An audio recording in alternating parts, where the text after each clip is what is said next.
Melati kuntum tumbuh melata, sayang merbah di pohon cemara. Assalamualaikum, mulanya kata, saya sembah pembuka bicara. Bismillahirrahmanirrahim. Assalamualaikum warahmatullahi wabarakatuh. Salam sejahtera dan salam Malaysia Madani. Bak kata pepatah, tak kenal maka tak cinta. Jadi, izinkan saya memperkenalkan diri. Nama yang diberi Umi Zimirah binti Afandi. Saya merupakan pelajar tingkatan 5 yang mengambil aliran Sains Tulen di Sekolah Menengah Kebangsaan Dato' On dengan kod WEB 0231. Itulah sedikit perkara berkaitan saya. Novel yang berjaya menarik minat, perhatian dan minda saya ialah novel karya Evelyn Rose, terbitan Karya Seni, di mana cetakan pertamanya pada bulan Jun tahun 2018. Novel ini mengandungi 752 halaman muka surat yang berjudul 13 Jam A380. Novel ini bukan sekadar cerita tentang penerbangan seperti yang ditunjukkan di muka depan novel ini, tetapi ia lebih daripada itu. Ia sebuah perjalanan yang penuh dengan dugaan dan cerita yang menyayat hati sehingga menyebabkan saya mengalirkan air mata tanpa saya sedari. Harga buku ini sangatlah berpatutan, iaitu RM28 di Semenanjung Malaysia dan RM31 di Sabah dan Sarawak.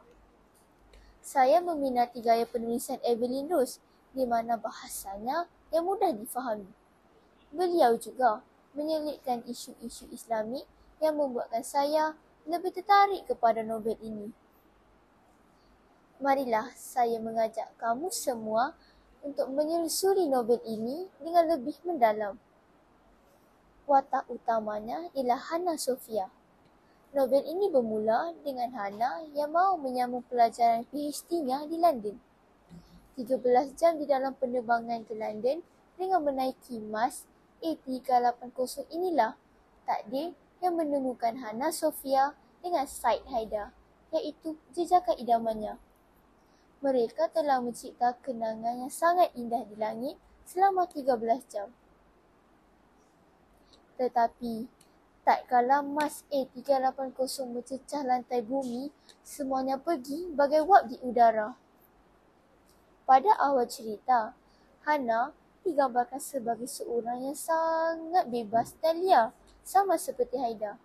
Tetapi, Fawaz pula bertentangan dengan Haidar.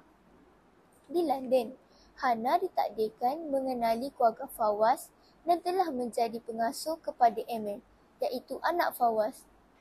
Anaknya telah menganggap Hana sebagai ibunya sejak pertama kali mereka bersua muka. Fawaz seorang yang sangat menjaga pergaulannya dan seseorang yang alim.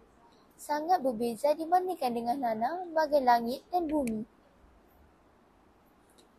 Semasa Hana dalam fasa ingin merubah menjadi baik, keluarga Fawaz inilah yang banyak membantu Hana. Tetapi, cabaran dan kehidupan Hana bagai isi dan kuku. Dengan hadirnya Haidar kembali ke dalam hidup Hana, yang memancing saya untuk mengetahui lanjutan daripada novel ini. Hal ini membuatkan saya sedar bahawa betapa pentingnya seseorang itu sehingga ia boleh mempengaruhi personaliti dan ibadah kita. Selain itu, saya juga mempelajari bahawa sedalam mana kita menyukai seseorang manusia itu, kita mestilah tetap menjaga hati dan perasaan kita. Hal ini kerana cinta yang paling dalam ialah cinta kita kepada Sang Pencipta, iaitu Allah Subhanahu Wa Taala. Jika anda ingin mencari novel yang penuh dengan unsur kebaikan yang boleh dimanfaatkan, oleh itu saya amat mengesyorkan agar anda membaca dan mendalami intipati yang terdapat di dalam novel ini. Akhir kata, harum sungguh bunga kemboja, bunga karangan cantik tersemat.